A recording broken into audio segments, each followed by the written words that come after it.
the top 3 things that I really want you guys, that I feel like are more worth it, would be 1, land, 2, property, 3, shares. Those ones are very high reward, although one of them, which is shares that I have, does have high risk, but I feel like the rewards would be worth it. Land investment.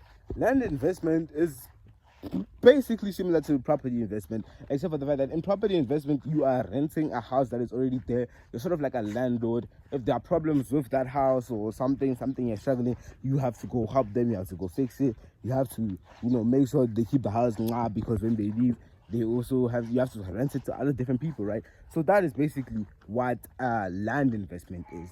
But no, that's basically what property investment is. But land investment is a little more different, because unlike renting already done property, you are renting like a plot of land, where businesses can like host and build their factories and run their factories of production on your land. And that's why usually with factories and stuff like that, businesses aren't really paying rent expense for the factory. They are paying rent expense for the land, because they came and then they built their own factory. Or if you don't want to like rent your land for some weird reason, you can also sell your land. Or if you need quick cash, you can sell land, because like property investment, again, land is an appreciating asset, so it goes up over time. Things like land and houses are expensive, and because they are a scarce resource, land is a scarce resource, so things like land are a good investment to make. Now, one that I am sad about is automotive investments, right? So basically what automotive investments are is buying cars that are like worth a lot now, that are super fond of, that are one of hundreds, one of those type of cars, not regular mass-produced cars that are rare. Buying them now, not driving them, just like parking them in your garage, waiting 50 to 60 or even sometimes a century for them to be considered super rare, and then you would have had a very, very, very, very, very expensive asset. This usually occurs with cars from the past, like vintage old Mercedes Benz, those old tires from the 19th, from the beginning, those type of cars, like the Model Ts, cars like that were iconic in the past. People who bought them then didn't drive them, just parked them, still have them now. Those cars are worth a lot. Or people who bought them on auction, just didn't drive them and they just parked them. Those cars would be worth a lot over time, because those are appreciating assets, those type of cars. So essentially what you can do, you can go about this investment type in 2 ways. You can buy a super old car from the past that still looks like it's still going to appreciate in value and doesn't look like its time is running up soon. You buy that car. Now when you don't drive it, you park it away. Even you put it in your garage, you put it in your living room if you're that rich to buy it, and then you just chill, and then you just don't drive it, and over time your grandkids can sell that car and it will be worth millions, trust me. And it's also like a good dent to your net worth as well. Another way you can go out with is the second way, is that this one is a little more risky, because like it's not as definite as the first one, but like the reward is still pretty much high. So you can see which cars of today in the modern world are trending. Like you can buy like the Bugatti one of ones, the Bugatti, like that one, that Santa, the black one, ne? I forgot what it's called in United, but like that type of Bugatti in the modern time. Like I think that one, they only made a few. They didn't make a lot. It was not mass produced. You can buy that one and then park, and then you don't drive it at all. And then over time, that one will, like, of course, be worth so much in the future. Or you can take risks. You can buy like a super rare Porsche or a Porsche 918 Spider, things like that. But like, yeah, that's pretty much how automotive investment works. Especially if you buy like an icon in today, like a Lamborghini Aventador, especially since they're not being made anymore, and the future of supercars is electric. As you can already see, the Revolta has an electric motor. So you can buy cars like the Aventador, and with the Aventador, maybe it might go up because there's no more petrol cars in the future. But yeah, that is automotive investments. And now there's only one more, last but not least, shares.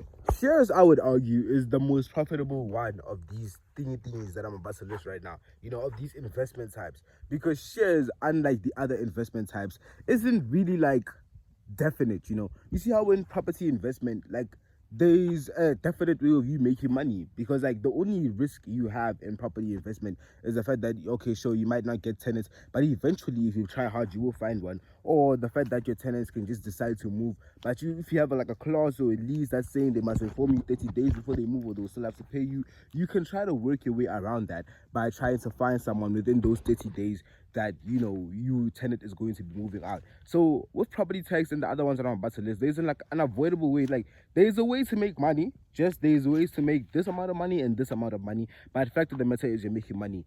With shares, you are bound, well, you're not bound, but there is a chance of you losing money. Shares is 50-50, guys. Like nobody can be definite when it comes to shares, because I'll give you a general example. Netflix today, Netflix, if you invested $100 in Netflix back when they were still starting up, back when online streaming platforms were not popular, you would be a not billionaire, you'd be a millionaire today. You'd be comfortable, because that $100 would have quadrupled in what you might call it, in revenue, because Netflix stocks went up, the share prices went up.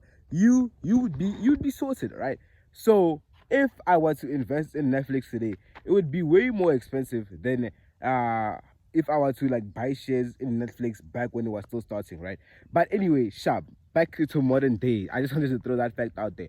Back to modern day. Say I were to invest in Netflix today, and then in 10 years time, Netflix can either have gone up in profits even more by getting new shows, and online streaming platforms is the thing. Most of us don't watch DSTV anymore. We're usually on Netflix Prime Video, or you know, the other ones, Showmax. Like we're caught up on the latest shows that are releasing there. You know, the ones who are watching Invincible on Prime Video, the ones who are watching Ntoni on Netflix. You know what I'm talking about, right? So it's like pretty advisable. If I was like a financial advisor, I would advise you to invest in Netflix today. But yeah, then again, what I'm still saying about shares is that they're not definite. You can invest in Netflix today with the hopes that in 10 years time, we always had the hopes that in 10 years time, Netflix would still be doing well. Better fact, it would be doing better, because right now Netflix stocks are on an all-time rise. Or Netflix can somehow die. Maybe they do something controversial, but like, since Netflix is not really like, doesn't really have like an individual person as a brand investor, it's not likely that they could do something controversial, right? But anyway, if Netflix was to somehow, some way fall, because that thing is set in stone, right? The next big thing might show up that is better than on these online streaming platforms, and then Netflix stocks might fall. And then instead of making money, you would have lost money. But you know what they say about high risk, high reward. So I advise you do buy stocks. You know, buy stocks or something. Buy Coke stocks, buy Netflix stocks, buy Disney Plus stocks. Those things are not likely to disappoint you. But then again, I am a 15-year-old boy. I am not liable to any financial advice. So please do not sue me if you do go up buying like Netflix stocks and you end up losing money. But I don't think you're gonna lose any money. So buy the stocks. Don't listen to me. I'm a 15-year-old boy. Property investment. Let me give you a general example. You see all these houses here in my beautiful estate, if I do say so myself. Do you see all these houses here? Imagine you were to buy just one of these houses, right? We don't have to go on a global scale. Let's be realistic. Imagine you were to buy just one of these houses, because not all of us can afford like an entire estate. This estate will probably cost billions in rands. I'm not sure about in dollars. But back to the main topic. Sorry, imagine you were to purchase one of these houses. Instead of moving into it like most people do, you decide to rent it out. That is a constant term of income that you can receive by renting properties. Oh, funny thing, in accounting, when we're filling out the books, right, there is rent income and rent expense, where rent expense is where you're the one who's paying rent for your house, and rent income is when you're receiving rent as like an income from other people who are renting your house, right? So most of us have never actually experienced rent income. We've only ever experienced the rent expense. So buy a property, rent it out. It's a great way to make money. It's a sure way to make money, and it's a good investment and an extra income that's coming in, and you don't even have to like pay for it, especially if you bought the house cash. It's like brilliant. Government bonds. Now, the thing essentially about government bonds, that although they are easy, because government bonds are essentially turning you into the bank. I might explain that in a second. You have to be pretty much already rich to unlock it. You know, like it's not like an easy way to start up and get rich off of investment.